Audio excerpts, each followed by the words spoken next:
Hello po! Hi! Ako po si Marieta Subong, also known as Hokwang. Ayan. Ako po ay pinanganak noong 1972, August 27, sa Pasig City. Ayan, doon ako pinanganak. Ayan. Ako po ngayon ay 48 years old na. O, di ba? And then, from Pasig, 1980, lumipat kami ng Antipolo. Kasi kami po ay patalon-talon ng bahay dahil wala akong pambayad ng upa. Hanggang sa ang layo ng tinalo namin, napunta po kami dito sa Antipolo noong 1980. Ayan. Ang unang-una naming bahay dito sa Antipolo ay doon po sa Hinulugan Taktak. Ayan. Diyan kami tumira ng ilang taon sa Hinulugan Taktak. And then after that, lipat naman kami sa may Saginsin. Ayan. Lipat naman kami dyan. Ngayon naman po ay ano na siya, Monte Rosas na subdivision. That area, yung area na yan dati ay Islam area po yan. Tapos tabing ilog yung bahay namin. Maswerte kami lagi sa tabing ilog, ang aming bahay. Pagkatapos niyan sa Monte Rosas, and then balik na naman po kami uli sa Hinulugan Taktak na naman. Yan. So, ang buhay po namin nung lumipat kami dito sa Antipolo, ay talaga namang pong masasabi kong hirap. Mahirap ang buhay namin talaga. Sobrang, hindi ko nga po alam kung paano kami makakasurvive. Kasi talagang sa dami po namin magkakapatid, pang-siyam po ako, 12 kami. So, pang-siyam po ako sa magkakapatid. Sa hirap ng buhay, ang tatay ko po ay maagang nawala ng trabaho. Si nanay ko naman ay nabiyayahan ng very, tawag ito, yung anakin, si nanay. Kaya umabot po kami ng ganon, 12, ayan. So, sa sobrang hirap po ng buhay namin dito nung araw sa Antipolo, talagang sabi ko, paano kaya, tayo kaya yung makakasurvive? Tayo kaya yung makakapag-aral? Kasi nangyayari po sa amin, kami po ay hihinto ng isang taon, pagbibigyan yung mas bata, tapos hihinto na naman yung So, minsan nagpapang-abot ho kami, 4 ho kaming grade 6. Nag-abot-abot ho kaming ganon. Kasi kailangan namin mag-giveaway sa mga mas bata. Hanggang sa dito po sa simbahan, dito sa patio ng Antipolo, kami po ay mga batang gala. Kami nagtitinda ng ticket ng sweepstakes, ayan, para makasurvive, para may pangkain araw-araw. Toka-toka po kami. May magtitinda ng umaga, may magtitinda ng hapon. Para yung uuwi galing sa school, sila naman yung magtitinda. Tapos yung panghapon, sila naman yung papasok sa school. Palitan po kami. Pero pag araw ng linggo, kumpleto ho kami magkakapatid dito. Tsaka Sabado, talagang daming tao kasi alam naman natin, dinadayo po talaga Antipolo. Lalo pagka yung magmamahal na araw. Sobrang, sabi ko, nakikita ko yung mga ibang bata, sabi ko, bakit sila may nakakapag-aral, kami kasi kailangang huminto para mapagbigyan lang yung ibang mas bata sa amin. Then one time,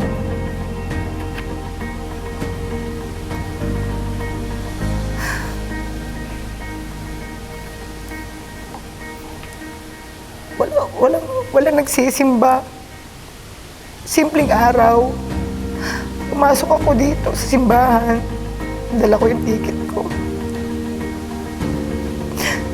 Kinausap ko yung mahal na ina.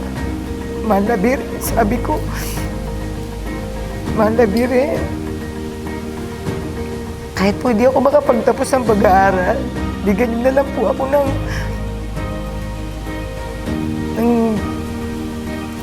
pwede ko pong maitulong sa pamilya ko kasi kita ko na yung hirap talaga.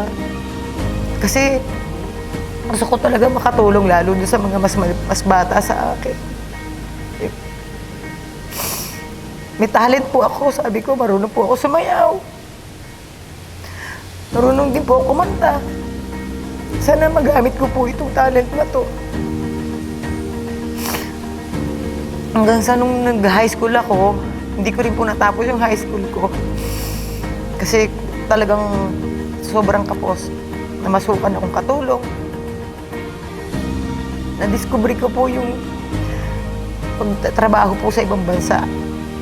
Alam naman po natin ang ating pong mahal na birhen ng Antipolo ay imahin po ng mga nagbabiyahe.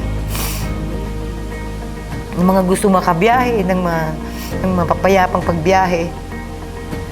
Sabi ko, sana po makapag-abroad ako para makatulong po ako sa pamilya ko. Hanggang sa nakapag-Japan po ako, medyo napaganda-ganda po yung buhay. Man, tuwing dumadalaw ako dito sa kanya, napapasalamat ako. Talagang, ang laki po nung nabago ng buhay namin. Sobrang, dito sa Antipolo yung buhay namin, dito yung lahat na hirap, yung hanggang sa unti-unting pag-ahon. Dito rin po ako namatayan ng anak, panganay ko.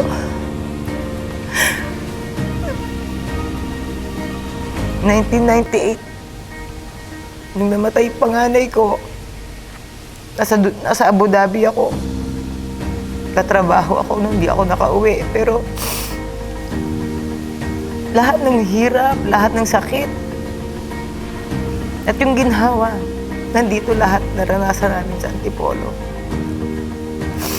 Kaya sabi ko, kahit anong mangyari, hindi kami aalis ng Antipolo. At yun din naman din ang bili ng nanay ko. Yung nanay ko, napagmilagruhan po siya ng mahal na ina. Kasi yung bahay namin nung araw sa Monterosas pa nung araw. Tabing ilog kami, binahaho kami doon. Tapos sira-sira yung bahay. Ginausap ng nanay yung mahal na birhen. Sabi niya, sana may mga makatulong sa amin na napaayos yung bahay. Siguro makalipas ng ilang araw, dumating yung tiyahin ko. Sumulangit na si Auntie Emma. Dumating, may mga dala siyang materyales. Hindi daw alam ng tiyahin ko ba't hindi siya makatulog nung gabing yun. Iniisip niya yung nanay ko. Dumating siya, may mga dala-dala siyang mga kahoy, may mga... Pinaayos niya yung bahay namin. Sabi ng tiyahin ko, Gloria, di ko alam ba't di ako makatulog nung gabing yun. Iniisip kita, parang may umaano sa akin na yung mahal na birhen, ginausap ako, tulungan daw kita, tulungan daw kita. Kaya sabi ko, iba talaga. Basta time-team ka lang nagdadasal sa Kanya, iwanan mo lang lahat sa Kanya. Magtiwala ka lang. Napaayos yung bahay namin, kahit sabihin mo na tabing ilog na karag-karag yung bahay namin, pero nakakatulog na kami ng maayos, wala na yung butas sa bubong. Iba siya pagka humingi ka talaga sa Kanya ng galing sa puso mo. Kaya ako, kung ano man yung tagumpay na meron ako ngayon, sobrang malaking pagpasalamat ko talaga sa Kanya, sa mahal na ina. Sobrang ang laki ng binago ng buhay namin dito sa Antipolo. Talagang yung hirap na pinagdaanan namin nung araw, siguro yun yung ginawa niyang sa amin para maging mas matatag kami at maging mas mapagkumbaba. Yan. So, meron kasi sa ang mga tao natin, ang mga tao ngayon kasi parang aminin man natin, nagiging materialistic na lahat. Parang nagiging busy na tayong lahat na kailangan kumita ng pera, puro tayo na lang. So, may mga ilang kaibigan ako na talagang nare-realize nila, lalo pag sinasabi ko sa kanila kung ano yung mga na-experience ko, nakukumbisi ko sila na kumapit at lumapit sa mahal na birhen. So, hindi naman masama yung maghangad tayo ng kung ano yung pangarap natin sa buhay. Pero maganda pa rin yung humihingi tayo ng gabay sa Kanya. At doon tayo nagiging humble tayo habang umaangat. Parang, di ba, kung pupunahin nyo yung kawayan, habang lumalaki yung kawayan, yumuyuko siya.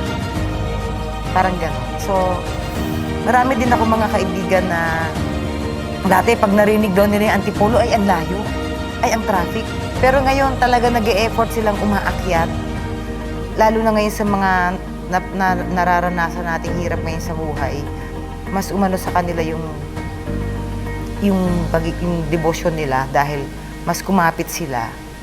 Para sa akin yung lang talagang natupad yung pangarap ko na makapagbiyahe ng abroad. At dire-diretso talaga. Kasi dinasal ko talaga sa Kanya yun eh. Talagang dinasal ko sa Kanya pangarap ko talaga maging flight stewardess. Gusto ko talaga maging flight stewardess.